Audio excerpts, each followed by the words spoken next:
Back in high school, the struggle for just a smidgen of change would lead people down unspeakable paths. I'll admit, back in the day, the grind for a pretty penny got to me. I saw bad things and did bad things I'd never forget. Today, I'm here to share how I slung drugs out on the courtyard, created an empire, and how that empire was suddenly pulled from right under my feet. Like anything ever, this operation was conceived out of an idea that sprouted out from desperation. A desperation me and the big man Cole were facing. Financial insecurity in the face of college. We wanted a little more bread before we went off to uni, and almost like fate, we had an idea come to us from pure happenstance. It was a sleepover night with the two of us. 9 p.m. was approaching. We had to be up by 5 a.m. for gym time, and we weren't tired. We consulted the melatonin gummy jar about this issue, and we both ate like 4 of these gummies. We lay down in our separate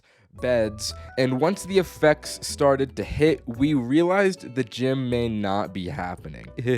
Bro, are you still awake? Yeah, bro, I feel high. Me too. Something that must be understood is that the chemistry between me and Cole creates one of the greatest minds for business. We had realized, dude, we don't need to buy edibles to get high. We just need melatonin. This then advanced to, if we don't need to risk buying illegal drugs, then there's no risk in selling these either. And then we have an entire school of customers that want weed but can't safely acquire it. And finally, we need to sell these to the freshmen. If we could trick one high school freshman into believing these melatonin gummies were edibles, he'd tell his friends, the business would grow naturally, so would our pockets, and we would have a solid amount of money when starting college. When the next day of school came around, we had a plan. All that was needed was a freshman to take the bait. During lunch, we both sit at a table beside a group of freshman kids, positioning ourselves back to back with another table. We start talking. Man, I cannot believe we got all of those edibles. I know, right? They hit so hard, bro.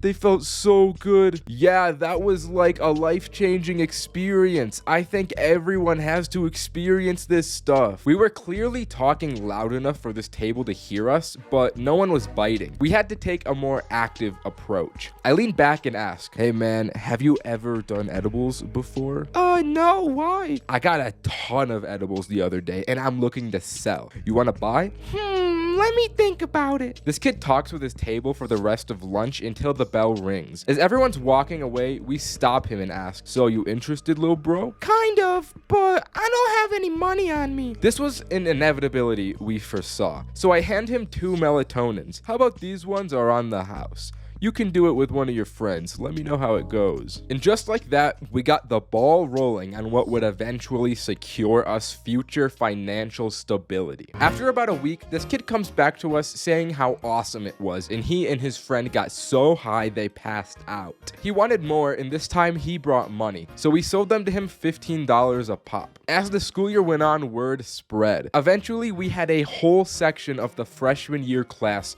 hitting us up on the daily for these melatonins.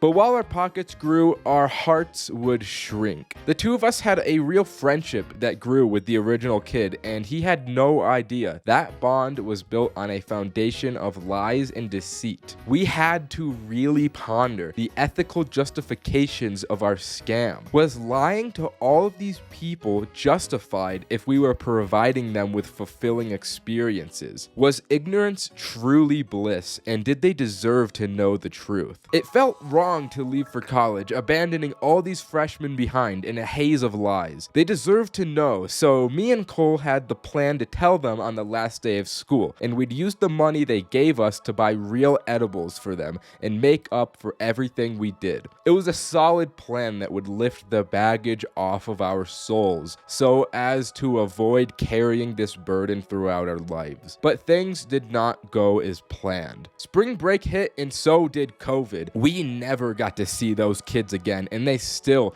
don't have a clue what happened to them. All we can say for sure is they were happy. The smiles on their faces as we deceived them were always a bittersweet sight. And because of a global pandemic, despite the burden we bear, those smiles will never die. Okay, that's the story. Subscribe. Bye.